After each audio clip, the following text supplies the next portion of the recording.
What is up, guys? Welcome back to another video. My name is Nash, and today I'm going to be showing you how to set up dividend reinvestment as well as capital gains reinvestments in Fidelity. And you can do this with index funds, individual stocks, or ETFs within Fidelity. And I want to show you how to do this. So as you can see, I'm on the website now, and the first thing you need is to create an account. But if you do have an account, just go ahead and log in. And if you want to go ahead and sign up for the website now, the link is going to be in the description below. So just go ahead and click that link, and it's going to take you straight to the website, and you can create an account. So if you have an account, go ahead and log in. And once you're logged in, you're going to see something like this, or a page that looks maybe a little different from this, but it's going to look similar to this. So if you look on the top here, you're going to see the different menu options that you have on here. So you want to go to the first one that says accounts and trade, and once you're on there, you're gonna have a drop down that you see here.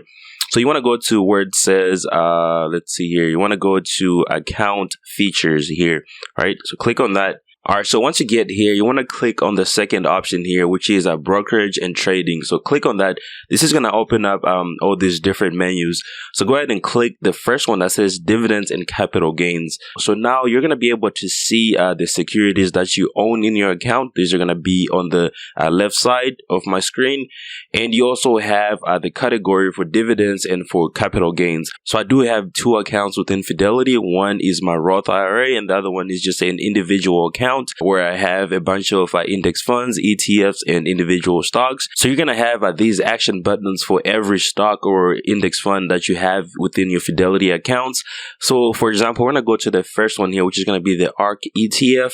So I'm going to click on that where it says update. And once you click on this, as you can see, it tells you the name of the fund. And if you look on the left side, it says dividends and capital gains. This is where you're going to be able to set where you want those dividends and capital gains to go. So for me, you can see that I've selected where it says reinvest in security, which means as soon as I get paid a dividend, it gets reinvested back into the same company or same index fund. The other option is going to be deposit to core account. So your core account is pretty much like your cash account, right?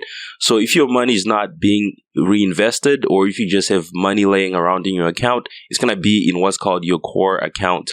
And unfortunately, you're not going to be able to differentiate between dividends and capital gains. It's going to group it into one because it is a form of income that's coming into your account. So you're not going to be able to say that you want dividends to be reinvested into the same security and you want capital gains to go to your core account. You only have one option. And once you do that, you're pretty much done for this security. But if you do have a lot of stocks and you do not want to do the same thing for all the stocks that you have in your account, you also have these options here that you can use to apply to other stocks that you have or other index funds that you have in the account. So the first one, it says apply to all equity positions currently held in this account.